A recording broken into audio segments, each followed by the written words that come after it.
주님께서 여러분과 함께 또한 사제와 함께 마테오가 전한 거룩한 복음입니다. 주님 영광 받으소서.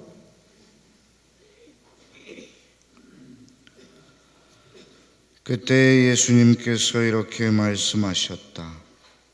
아버지, 하늘과 땅의 주님, 지혜롭다는 자들과 슬기롭다는 자들에게는 이것을 감추시고 철부지들에게는 드러내 보이시니 아버지께 감사드립니다. 그렇습니다, 아버지. 아버지의 선하신 뜻이 이렇게 이루어졌습니다. 나의 아버지께서는 모든 것을 나에게 넘겨주셨다. 그래서 아버지 외에는 아무도 아들을 알지 못한다. 또 아들 외에는, 그리고 그가 아버지를 드러내 보여주려는 사람 외에는 아무도 아버지를 알지 못한다. 고생하며 무거운 짐을 진 너희는 모두 나에게 오너라. 내가 너희에게 안식을 주겠다. 나는 마음이 온유하고 겸손하니 내 멍에를 메고 나에게 배워라.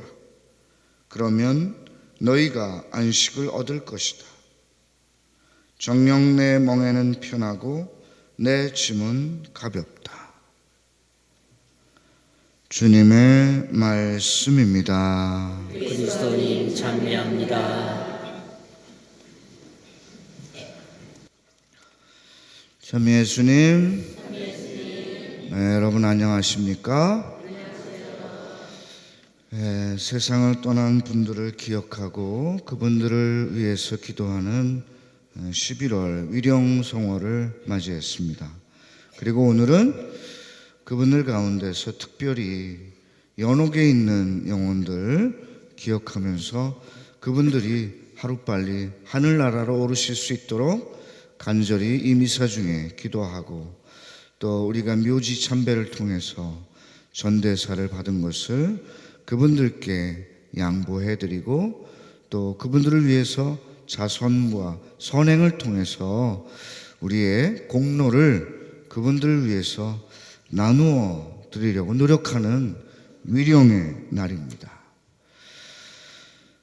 우리가 평소에는 죽음에 대해서 그렇게 자주 생각하지 않습니다. 그런데 11월 위령성월을 맞이하면서 세상을 떠난 분들을 위해서 기도할 뿐만 아니라 우리 자신의 죽음에 대해서도 깊이 묵상해 보게 됩니다. 그리고 우리가 세상을 떠난 뒤에는 어디로 가게 될 것인가? 보통 우리 교회는 어떻게 가르칩니까? 세상을 떠나면 우리는 어디로 가게 돼요? 하느님 나라인 천국에, 천당에 가게 되거나, 아직 보속할 죄가 남아있다면 연옥에 가거나, 죽을 죄를 지었다면 지옥에 가거나. 여기 계신 분 가운데 지옥에 가고 싶으신 분은 한 분도 안 계시겠죠. 그런데 여기 계신 분들 가운데 나는 세상을 떠난 뒤에 곧바로 하늘나라로 갈 것이다 라고 확신하시는 분도 아마 없으실 거예요. 그렇죠? 아마 거의 대부분은 우리가 보속해야 할 잘못이 남아있기 때문에 연옥에서 얼마간의 시간을 정화를 위해서 보내고 단련을 받고 하느님 나라로 가게 될 것입니다. 전통적으로 우리 교회는 세상을 떠난 뒤에 우리는 천당이나 연옥이나 지옥으로 가게 될 것이라고 이렇게 가르치는데, 그 가르침을 여태까지 우리가 어렸을 때부터 들으면서 자랐습니다. 그래서 이 천국과 연옥과 지옥에 대한 가르침이 어떤 장소 개념으로 알아듣고 있어요.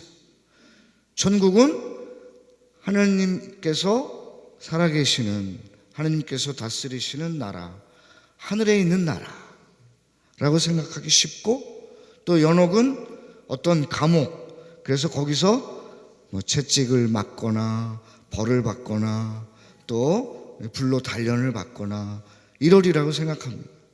또 지옥은 아주 땅속 깊은 곳에 우리를 가두어 놓고 영원히 그곳에서 풀려나올 수 없는 그런 것이라고 생각하기 쉽습니다. 그런데 사실 천국이나 연옥이나 지옥이나 어떻게 보면 동시에 느껴지는 어떤 상태입니다. 우리가 세상을 떠난 다음에 하느님 앞으로 나갔을 때 하느님을 뵙는 그 자리에서 하느님을 뵙는 것이 참으로 너무너무나 기쁘고 행복할 때 그것은 바로 천국이라고 말할 수 있겠죠. 그런데 하느님을 뵙는 것이 너무나 고통스럽고 죽는 것보다도 더 마음이 아플 때 그것은 바로 지옥이라고 말할 수 있습니다. 또 하느님을 뵙는 것이 마음이 따끔따끔하고 내가 아직 더 죄를 씻어야 되겠구나 라고 생각한다면 그 상태가 바로 연옥이라고 말할 수 있을 것입니다. 그런데 연옥에 있는 그런 영혼들이 짧게 연옥에 있는다고 생각되더라도 그것이 영원처럼 느껴질 수도 있습니다. 또 많은 성인들이 이 세상에서 아무리 심한 고통이라도 연옥에서 겪는 아주 작은 고통에 비하면 아무것도 아니다. 아우구스티노 성인께서도 그런 말씀하셨고 토마스 아퀴나스 성인께서도 그런 말씀하셨어요. 그러면서 지옥불의 고통과 연옥불의 고통은 거의 똑같다. 다만 다르다고 한다면 지옥불의 고통은 끝이 없는 것이고 연옥불의 고통은 끝이 있는 것이다. 그것이 다를 뿐이다 라고 이렇게 말씀하십니다. 그러면 연옥에서 그처럼 심한 고통 중에 있는 영혼들, 혹시 세상을 떠난 우리의 부모님들이나 또 우리의 은인들, 우리의 친척들께서도 연옥에서 단련을 받고 고통을 받고 계실지 모릅니다. 그분들을 위해서 우리가 이 위령성월 동안 특별히 무엇을 해드려야 할까요? 무엇보다도 가장 먼저 그분들을 위해서 정성껏 위령미사를 봉헌해야 할 것입니다. 그리고 그분들을 위해서 연도를 바치고 그분들을 위해서 자선을 실천하고 그분들을 위해서 선행을 쌓을 때 그분들이 우리의 그 공로에 힘입어서 하느님 나라로 오르실 수 있을 것입니다. 연옥에서의 1시간이라는 그런 이야기를 제가 들려드리겠습니다. 오래전에 어떤 수도원에 열심하고 모범적으로 생활하던 2명의 수사 신부가 있었다고 합니다. 그들이 서로를 아껴 보살펴주고 도와주며 서로의 구원을 위해 헌신하며 노력하는 모습이 참으로 육신은 둘이라도 마음은 하나다라고 할 정도였습니다. 이렇게 지내던 어느 날 뜻하지 않게 한 수사가 중병에 걸리게 되었습니다. 병을 심하게 앓고 있을 때 하느님께서는 천사를 보내어 이제 그 병으로 죽게 되리라는 사실과 죽은 후에는 아직 본인에게 남아있는 잠벌과 허물을 보속하기 위하여 연옥에 가게 될 것이라는 사실을 알려주었습니다. 그렇지만 미사 한 대를 봉헌하게 되면 구원될 수 있을 것이라는 사실도 덧붙여 가르쳐 주었습니다. 병중에 있던 수사는 이 소식을 듣고 너무 기뻐하며 그동안 공동체 안에서 가장 가까이 허물 없이 지내던 친구 수사를 불러 하느님께서 보내주신 천사로부터 듣게 된 소식을 전하고는 자신의 구원을 위해 미사 한 대를 꼭 봉헌해 주기를 부탁했습니다. 절친했던 친구 수사 신부는 두말할 것도 없이 흔쾌히 승낙하였고 임종을 앞둔 친구 수사와 굳게 약속까지 하였습니다. 병중에 있던 수사 신부는 그 다음날 아침에 세상을 떠났습니다. 이른 아침 친구 수사의 임종을 지켜본 수사 신부는 곧 죽은 동료 수사 신부를 위하여 성당에 가서 미사를 봉헌하였습니다. 미사를 봉헌한 후에 친구 수사 신부는 미사 중에 베풀어 주신 하느님의 은총에 감사의 기도를 드리고 있었습니다. 그런데 갑자기 죽은 동료의 영혼이 눈앞에 나타난 것이었습니다.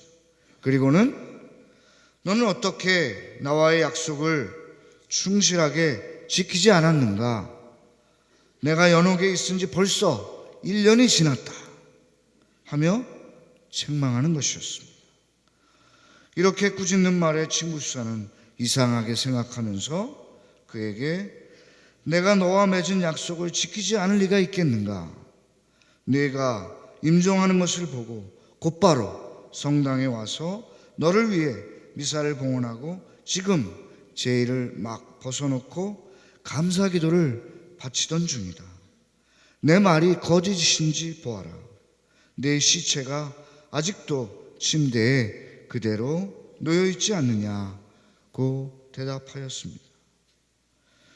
죽은 수사는 이 말을 듣자마자 탄식하며 연옥불의 고통이 이처럼 괴롭고 견디기 힘들구나.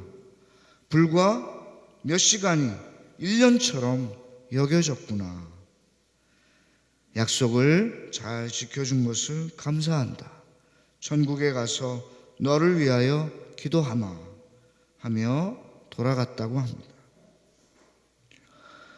교우 여러분, 이러한 한 토막의 이야기를 보더라도 연옥에서의 괴로움이 얼마나 참기 어려운지 짐작할 수 있을 것입니다. 그러므로 스스로 작은 허물이라도 조심하고 부지런히 선행의 공로를 쌓아야 할 것입니다. 그리고 세상을 떠난 분들, 특히 연옥에서 심한 고통 중에 있는 영혼들을 기억하면서 그분들을 위해서 열심히 미사를 봉헌하고 기도하고 선행을 쌓아야 하겠습니다.